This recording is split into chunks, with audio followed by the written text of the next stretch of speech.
여러분, 오늘 우리가 엘리사 헌신 예배로 이렇게 예배를 드립니다. 엘리사가 어떤 사람이었죠? 그는 혼자였지만 일당백의 능력을 보여주었던 귀한 믿음의 사람이었습니다. 우리 교회 엘리야사 선교회에 계신 분들이요, 면면을 살펴보면 엘리사처럼 일당백의 분들이세요. 하나님께서 올 한해 은혜를 더하여 주셔서 사람도 더해 주시고 능력도 더해 주셔서 저희 교회에 엘리사와 같이 일하시는 엘리사 선교회가 되시길 주의 이름으로 축원드립니다. 예전에 제가 중고등부를 할 때 동네 아이들하고 축구를 했어요. 그래갖고 전도를 했는데 아이들이 축구 때문에 교회로 많이 오기 시작했습니다. 그래가지고 막 사람이 느니까 교회에서 전도가 된다고 엄청 좋아했어요. 근데 조금 지나니까 문제가 생기더라고요. 교회가 뭔지, 예배 드리는 게 뭔지, 믿는 사람은 어떻게 행동해야 되는지 이런 거를 모르는 애들이 점점 숫자가 많아지니까 신앙적인 분위기가 없어지고 예배 분위기가 달라지는 거예요. 그래서 이제 자꾸 세상적으로 가려고 하는 거예요. 그래서 깜짝 놀랐어요. 이 뭐라 그럴까? 세 사람의 숫자가 중요하지 않다고 이렇게 얘기하시는 분들도 있잖아요. 그런데 이 숫자를 무시할 수 없는 게 믿는 이들이 많고 안 믿는 사람이 적으면 안 믿는 사람들이 믿는 사람들을 따라가는 거예요. 근데 이게 거꾸로 되니까 믿는 사람들이 자꾸 안 믿는 사람처럼 바뀌어가는 거예요. 그래서 그때 제 아이들이 안 믿는 애들이 갑자기 확 들어오면서 제가 위기감을 느꼈어요. 그리고 믿는 애들을 다 불러다 놓고 야, 우리가 진짜 위기다. 야, 니네들이 진짜 믿음의 정체성을 가지고 좀 좋은 영향력을 미쳐야 된다. 그거를 이렇게 제가 막 이렇게 교육을 시켰던 그게 예전에 이렇게 했던 게 기억이 많이 납니다. 여러분, 오늘날 교회의 문제가 무엇인가 이렇게 묻는 사람들에게 믿는 이들이 정체성이 흐려지고 그 헌신의 그 소명 의식이 점차 이렇게 흐려지는 것에 대해서 이야기하는 분들이 많이 있습니다. 예전 그리스도인들은 믿는 사람이라는 이 정체성이 분명하고 또 귀한 헌신의 모습을 보여주었는데 오늘날 그와 같은 모습을 찾기가 어려워졌다고 이야기하는 겁니다.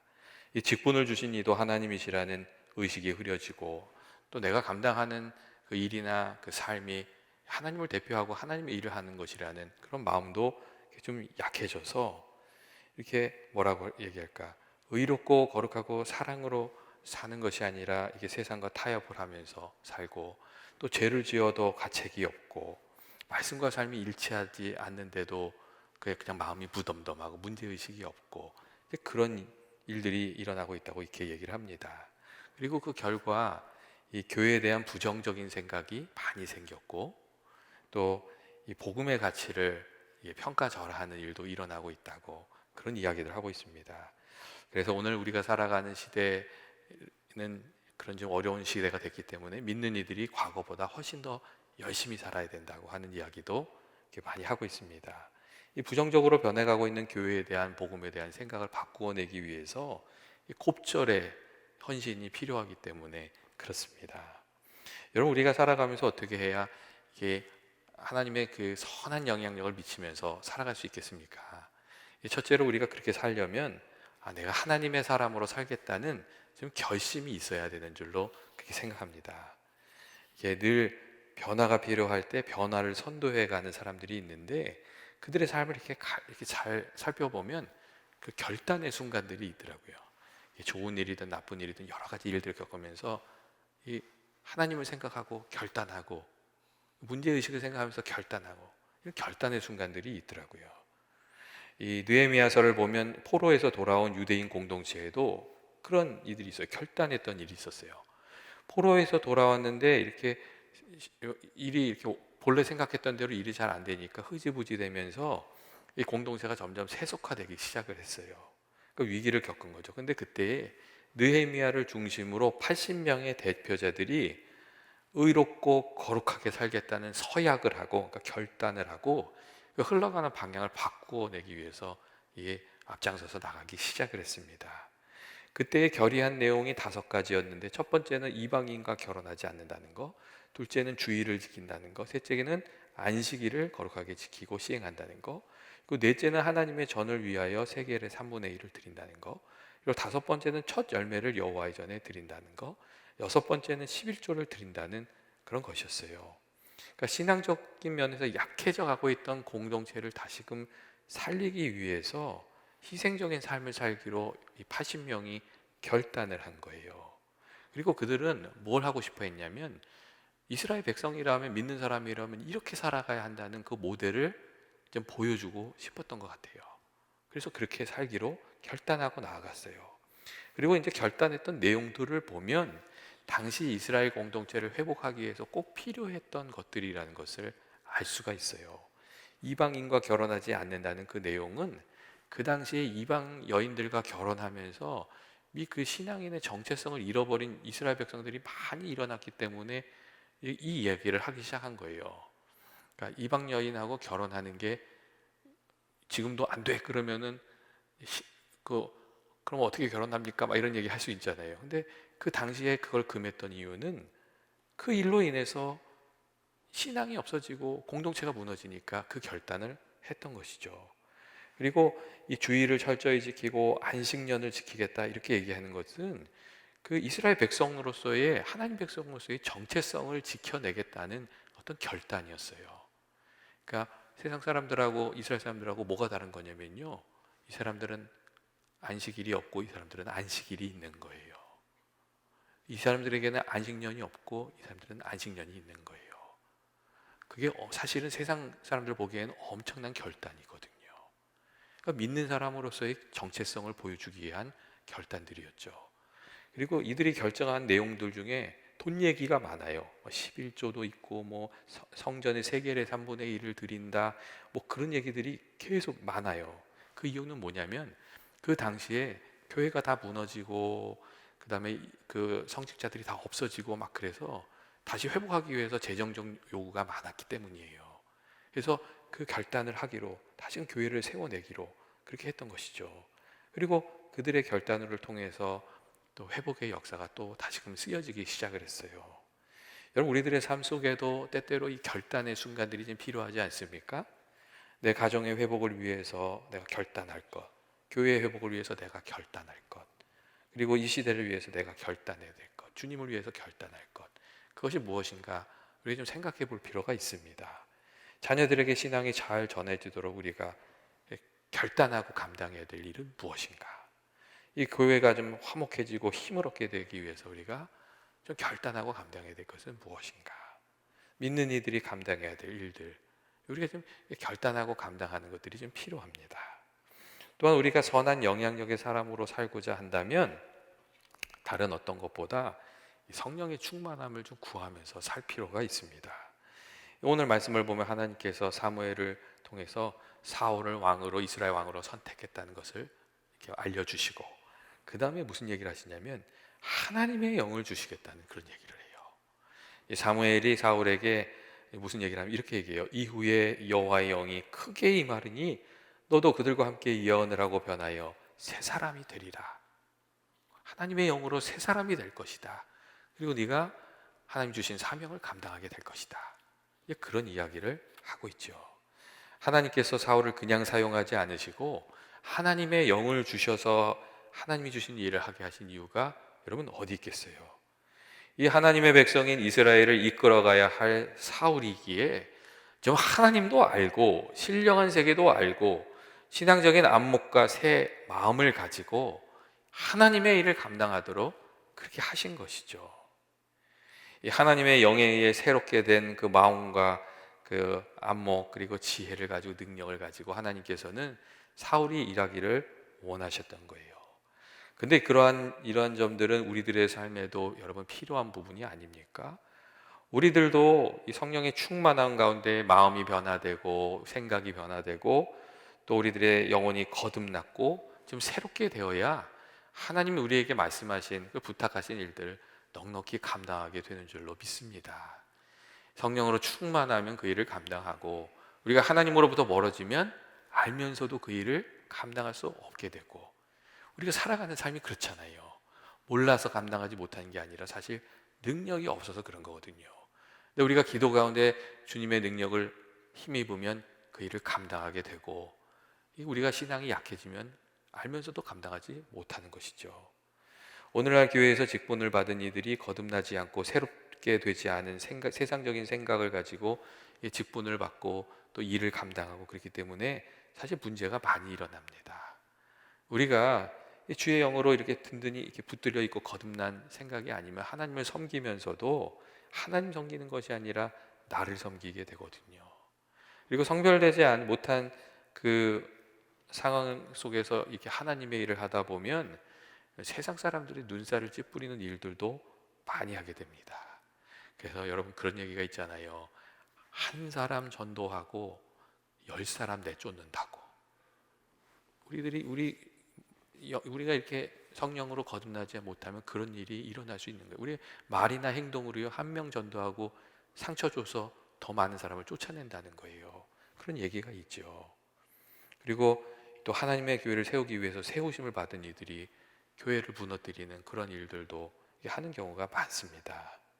여러분, 우리가 하나님 원하시는 삶을 살고 걸림돌이 아니라 이 디딤돌이 되는 삶을 살려면 우리가 성령의 충만함을 구하면서 살고 또 내 맘대로 사는 것이 아니라 하나님께서 말씀하신 쪽에 나 자신을 맞추면서 살고 주님을 닮아가는 주님의 방식으로 일하는 것을 배우고 우리가 좀 그렇게 살아야 되는 줄로 그렇게 생각합니다. 예전에 어떤 남자분이 여자친구가 생겼어요. 그래가지고 그 친구가 얘기를 했대요. 야, 너 여자친구 생겼다며? 이렇게 물은 거예요. 그랬더니 그러는 거예요. 그러니까 또 물어봤어요. 너 여자친구가 술 끊으라고 그래서 끊었다며? 그랬더니 몸이 안 좋잖아. 그러는 거예요. 그랬더니 너 여자친구가 담배도 끊으라고 해서 끊었다며? 그러니까 그러는 거예요. 그러니까 야, 너 근데 여자친구가 얘기해가지고 너 게임도 끊었다며? 그랬더니 게임도 끊었어. 그런 거예요. 너 인생을 어떻게 살려고 그렇게 얘기하니? 그렇게 다 끊고 났냐? 그렇게 또 물어본 거예요. 그랬더니 그 남자친구가 뭐라고 했는지 아셔요? 그렇게 살아야 그 여자 남자친구로 살 수가 있는 거야. 그렇게 얘기를 하더래요. 여러분, 우리가 하나님의 사람으로 선한 영향력의 사람으로 사는 길은 주님의 뜻에 우리 자신을 맞추면서 살아가는 거예요. 주님 말씀하시면 거기에 맞추는 거죠. 어떤 때는 기분이 나빠도 주님이 내게 깨우침을 주시면 거기에 맞추면서 살아가는 거죠. 내게 주시는 그 어떤 감동이 있으면 거기에 나 자신을 맞추면서 살아가는 거죠. 그래야 우리가 주님의 사람으로 살 수가 있는 것이거든요. 여러분, 우리가 하나님 내게 좀 성령을 주셔서 내가 정말 주님께 맞추면서 살아가게 해주세요. 그렇게 좀 기도해야 되는 줄로 그렇게 믿습니다. 내 안에 있는 굳은 마음이 지금 없어졌고 부드러운 마음을 주시고 흔들리는 마음이 아니라 굳건한 마음을 주시고 교만한 마음이 아니라 겸손한 마음을 주시고 무엇보다도 주님을 사랑하는 마음을 내게 주십시오. 그 마음이 있으면 우리가 다른 것들도 다 감당할 수 있으니까 주님을 사랑하는 마음을 하는 주님 내게 좀 주십시오. 그래서 내가 주님 기뻐하신 일을 하게 해주십시오. 우리가 그렇게 기도하면서 살아야 되는 줄로 그렇게 생각합니다. 셋째로 우리가 선한 영향력의 사람으로 살아가려면 하나님께서 열어주시는 기회를 놓치지 말고 이 기회를 따라 일하고 믿음으로 살아가는 삶이 필요한 줄로 그렇게 생각합니다. 오늘 말씀을 보면 사무엘 선지자가 사울에게 그렇게 얘기해요. 하나님께서 영을 부어주실 것인데 그렇게 되면 기회를 따라서 일하라고 하나님이 너와 함께 하실 것이라고 그렇게 이야기를 해줘요. 하나님께서 사울을 왕으로 세우기로 결정하신 거예요. 그리고 그 일이 이루어지도록 하나님께서 길을 이제 열어주실 건데 그 기회가 열릴 때마다 길을 놓치지 말고 담대히 나아가라고 사무엘이 이제 그렇게 권면을 해주었습니다. 그리고 그 첫 번째가 하나님께서 하나님의 영을 주셔서 사람들로부터 주목받도록 한 것이죠. 막 예언할 때 사울이 그 영을 받아가지고 막 예언을 하잖아요. 그래서 무명에서 이 사람이 유명으로 주목받기 시작을 해요. 그리고 하나님께서요, 그 다음부터 사건을 계속 만들으셔서 그 사건을 통과하면서 사울이 진짜 무명의 사람에서 유명한 사람으로 왕으로 세워져 가는 것을 우리가 알게 돼요. 그게 고난도 있고 위기도 있고 그런데 그 사건 하나하나가 다 디딤돌이 돼서 하나님이 사울을 왕으로 만드시고 또 하나님이 계획하셨던 대로 이방 민족의 손으로부터 이스라엘을 건져내시는 일을 하시는 거예요. 하나님께서 기회를 열어주셔요. 그리고 사무엘이 무슨 얘기를 했냐면 기회를 따라서 네가 일을 하라고 그렇게 권면을 해 주었습니다. 여러분, 우리들도 이 하나님의 선하신 뜻을 마음에 품고 살아가면 하나님께서 선하시는 일을 이룰 수 있도록 길을 열어주시지 않습니까? 우리가 어떤 것을 놓고 기도하면 길을 열어주십니다. 우리가 전도하겠다고 마음 먹고 기도하기 시작하면 찬스가 와요. 근데 그때 주저주저 하다가 말 못하는 경우도 사실 많이 있어요. 내가 이 얘기했다가 무슨 욕을 먹으려고 이런 마음이 찾아오거든요. 근데 찬스가 와요. 여러분, 그리고 우리가 선한 뜻을 가지고 어떤 일을 하려고 하면 하나님께서 그 일을 감당할 수 있도록 힘도 주실 뿐만 아니라 또 찬스를 주세요. 예전에 제가 선교지를 갔는데 선교지들에 있는 사람들하고 이렇게 얘기를 좀 하는 시간이 됐어요. 근데 자기소개를 하게 됐는데 같이 갔던 분 중에 한 분이 그렇게 소개를 하는 거예요. 자기가 왠지 모르겠는데 20년 전부터 이 나라를 위해서 이 지역을 놓고서는 기도했다는 거예요. 그러면서 하나님, 내가 언젠가 그곳에 가서 복음을 전하게 해주세요. 그렇게 기도를 했는데 제가 여기에 20년 안에 왔습니다. 그러면서 자기소개를 하는 거예요. 근데 그분이요, 그게 너무 감개무량했던 것 같아요. 막 눈물을 똘똘 흘리면서 그 얘기를 하시는 거예요. 그러니까 그걸 보는 사람들이 다 감동을 받았어요. 그리고 마음이 확 열리는 거예요. 그래서 그때 선교가 또 은혜가 있었죠.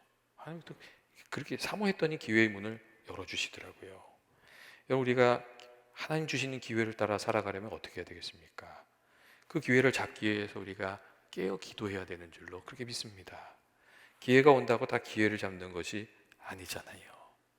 기회가 이렇게 딱 올 때 그것을 기회로 알아채야 그 기회를 잡을 수 있는 찬스가 생기거든요. 여러분, 마크 트웨인 잘 아시죠? 마크 트웨인이 소설을 써가지고 돈 많이 벌었어요. 근데 이 사람이 투자하는 데는 또 꽝손이었어요. 투자만 하면 다 망했어. 이 사람이 내용을 보면. 그런데 마크 트웨인의 삶에 찬스가 없었던 게 아니에요. 한 번은 그레이엄 벨이 찾아와가지고 500불만 투자하라고 그렇게 요구를 했대요. 이게 정말 될 것 같으니까 투자하라고 그렇게 했던데 마크 트웨인이 그 얘기를 딱 듣고 쓸데없는 소리 한다고 그러고서는 투자를 안 했어요. 그레이엄 벨이 전화기를 발명했잖아요. 그래서 진짜 간만에 찾아왔던 엄청난 기회를 놓쳤다. 그런 이야기가 있거든요. 여러분, 우리가 기회를 기회로 알 수 있도록 하나님 우리들의 좀 안목을 열어달라고 또 그렇게 기도해야 되지 않습니까? 그런 기도가 좀 필요합니다. 우리의 기도가 하나님의 기대가 하나님 뜻에 맞으면 하나님 이렇게 기회를 주세요. 근데 우리가 깨어있지 않으면 그 기회를 얻을 수가 없는 것 같아요. 또한 기회를 따라서 살아가려면 우리가 준비하며 인내하는 것도 좀 필요한 줄로 생각합니다. 지혜로운 5 처녀와 같이 기름을 준비하고 기다리는 것이죠. 준비하고 기다리는 사람들이 하나님이 주신 기회를 잡게 되고, 또 준비가 되어 있지 않으면 주신 기회를 잡아도 그게 문제가 되는 것이죠. 여러분, 기회를 잡을 수 없을 뿐만 아니라 그 기회가 저주가 될 수도 있어요. 왜냐하면 기회라는 것이 책임과 함께 같이 오거든요. 잘 감당하지 못하면 그게 기회가 아니라 무거운 짐으로 다가오거든요. 그래서 우리가 기대하고 준비하고 기다리고 이런 것들이 좀 함께 가야 되는 줄로 그렇게 생각합니다. 그리고 하나님께서 기회를 주셨을 때는 담대하게 나아가서 그 일을 부딪혀 나가는 그런 믿음도 용기도 우리에게 필요합니다. 그걸 달라고 이제 기도해야죠. 여러분, 여호수아에게 하나님께서 기회의 문을 열어주실 때 뭐라고 했는지 기억나시죠? 강하고 담대하라. 왔다 갔다 움들리지 말고 강하고 담대하라. 그 말씀을 얼마나 강하게 거듭해서 들려주셨는지 몰라요. 강하고 담대하라. 왜냐하면 주신 기회를 붙들려면 그 담대함이 필요하기 때문에 그런 것이죠. 믿음으로 나아가야지, 그 액션을 해야지 그것을 얻게 되기 때문이었어요. 여러분, 올 한 해 하나님께서 기회를 열어주실 때마다 기도하고 담대한 믿음으로 나아가는 저와 여러분 되시기를 원합니다. 여러분, 위기 가운데 하나님께서 열어주시는 찬스들이 많습니다. 사울왕이 세워지는 것도 보면 위기 가운데 찬스가 있었어요. 그리고 종교개혁이 일어난 것도 보면 이 위기 가운데 뛰어든 사람들이 이뤄낸 일들이었어요. 이 칼빈이 제네바의 개혁을 이뤄내잖아요. 근데 사실 칼빈이 앞장서서 그거 할 생각이 별로 없었어요. 근데 파렐이란 사람이 하나님이 당신을 지금 부른 거라고, 거의 이제 당신이 어떻게 하냐고 헌신하라고 엄청 도전하거든요. 그리고 지금 헌신하지 않으면 이 다음에 부끄럽게 되고 저주받을 거라고 막 그렇게 약간 겁도 줬어요. 근데 그 이야기를 이렇게 듣는 중에 칼빈이 하나님께서 자신을 단단히 붙드는 것과 같은 그 느낌을 받았다는 거예요. 그리고 그래가지고 그 힘든 일이 뻔하게 힘든 일인 것을 아는데도 칼빈이 그때 거기에 헌신하게 되고, 그래서 종교개혁을 이끌어가는 사람들 중에 한 사람이 되었던 것이죠. 여러분, 이 하나님께서 우리에게 주신 찬스가 있을 거예요. 하나님께서 기회를 주시다고 기도하고, 그것이 올 때 우리가 그 기회를 알아볼 수 있게 해달라고 기도하고, 또 담대한 믿음 주셔서 부딪혀 나가는 그런 용기도 힘도 우리에게 달라고 기도하면서 올 한 해를 살아가게 되시기를 원합니다.